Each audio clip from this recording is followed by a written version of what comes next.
Hypertension है, then GN है।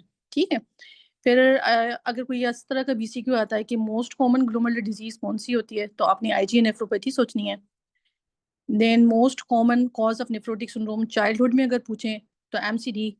अगर ब्लैक पेशेंट अफ्रीकन मेंशन है या यंग एडल्ट मेंशन है विद नेफ्रोटिक सिंड्रोम तो एफएससीएस।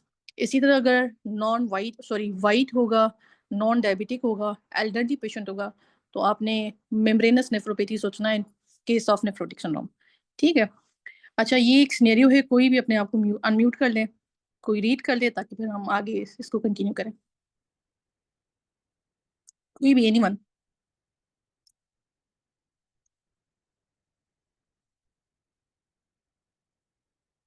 ये बहुत इजी है, कोई भी कर ले ताकि हम बस क्विकली इसको रिव्यू करेंगे। Okay, so a 20-year-old male present with rusty brown urine with some decrease in urine output in the past 2 days. He recalls an episode of fever of 38 degree and a skin infection around the mouth 4 weeks back. He has a BP of 150/100 and minimal pedal edema. Serum creatinine is 2.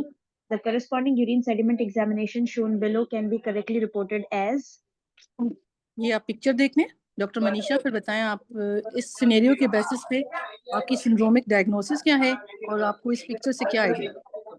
Picture से idea तो यही लग रहा है कि likely कोई fatty cast है, nephrotic syndrome है पेशेंट को। पेटी कास्ट में आप दोबारा एक दफा सिनेरियो देखें, उसमें आपको नेफ्रोटिक लग रहा था या नेफ्राइटिक? दोबारा ठीक है, ब्लड प्रेशर रेस्ड है। हाँ सही है, ठीक है, नेफ्रीटिक सिंड्रोम है, रीनल फंक्शंस भी खराब हैं, ब्लड प्रेशर भी जी रेज्ड है, ठीक है, तो नेफ्रीटिक है। आपने बिल्कुल आपने ये पहले स्टेब्लिश करना होता है फ्रॉम द हिस्ट्री कि आपको नेफ्रोटिक दे रहे हैं या नेफ्राइटिक दे रहे हैं। ये वाली सही पिक्चर ना अक्सर आपके थ्योरी के एग्जाम में आ रही होती है, तो इसको अच्छे से देख लें। ये आरबीसी कास्ट होती है। ठीक है, इसको कैसे देखते हैं? Face contrast microscopy. ये भी आपने याद रखना है कि इसको देखते कैसे हैं, फेस कंट्रास्ट माइक्रोस्कोपी से इसको देख रहे होते हैं। ठीक है, नेक्स्ट करें। तो ये इसका आंसर है। अच्छा नेक्स्ट कोई और पढ़ ले।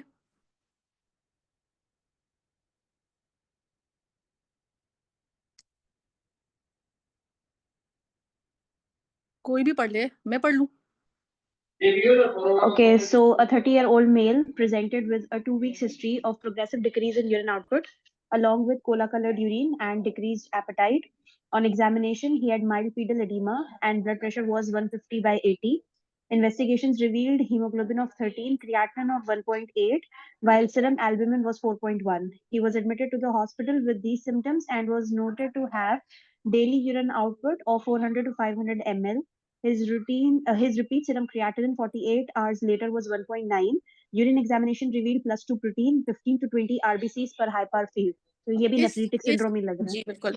अब आपने बताना है कि which of the following disease are unlikely to have this kind of presentation. कौन सी इसमें जी जो मेम्ब्रेनस नहीं प्रेजेंट करती। इसमें मेम्ब्रेनस हो जाएगा। ठीक है, वेरी गुड। नेक्स्ट चलें। अच्छा एक और सिनेरियो है, कोई डॉक्टर मनीषा के अलावा भी पढ़ लें, सबने एग्जाम देना है ना।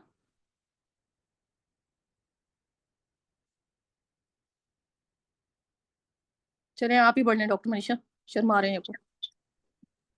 Okay, so we have hyperlipidemia of nephrotic syndrome. नहीं, ये scenario है। अच्छा, hyperlipidemia of nephrotic syndrome characterized by which of the following?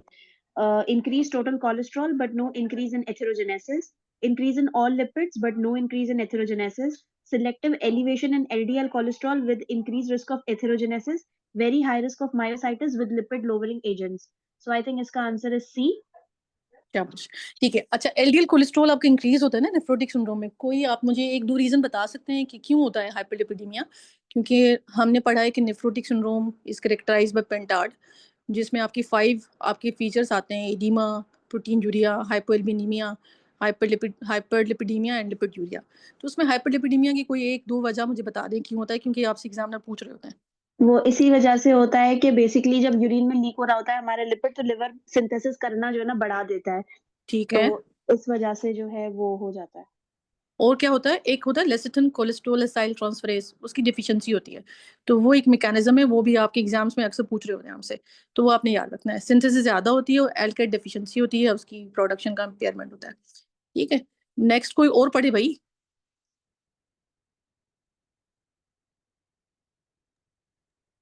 A 50-year-old male, known case of bipolar disorder on lithium.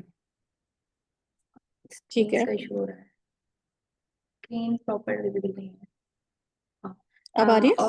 On lithium, ji, develop polyuria with 3 gram of protein urea per day. Creatinine is 145 micromole per liter. Renal biopsy is likely to show MCD, ठीक है, CIN, वीकेम induce IG. आपने pathology सोचनी है इसमें।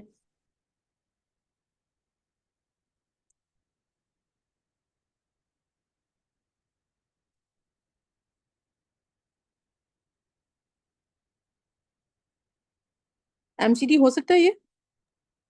MCD लग रहा है। MCD में रीनल फेलियर यूजली खराब नहीं होता।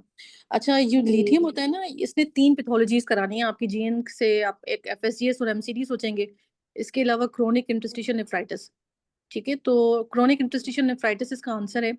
एमसीडी 30% में होता है, लेकिन इसमें रीनल फेलियर देखें आप, क्रैट बढ़ा हुआ है और पोलीयूरिया है। तो ये क्लू था, ये इंटरस्टिशियल नेफ्राइटिस है। ये आपके पास पेपर का बीसीक्यू इसलिए मैंने डाला था, ये अक्सर गलत हो जाता है ना, तो ये इसको याद रखना है। पोलीयूरिया इसमें क्लू है, दूसरा आपका क्रैट इज 145।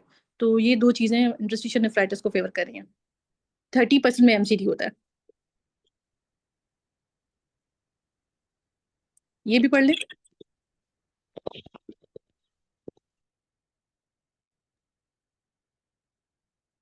जी, आप ही कंटिन्यू कर लें। Young female with renal failure secondary to FSGS followed by renal transplant with smooth operative course. Then at the end of first week, she developed edema and proteinuria of 3.6 grams per day. Most likely diagnosis FSGS, recurrent FSGS here. Or best ठीक है, treatment options, plasmapheresis. कितने session करेंगे? 9 sessions. ठीक है, बाकी इसको detail हमें बाद में देखते हैं।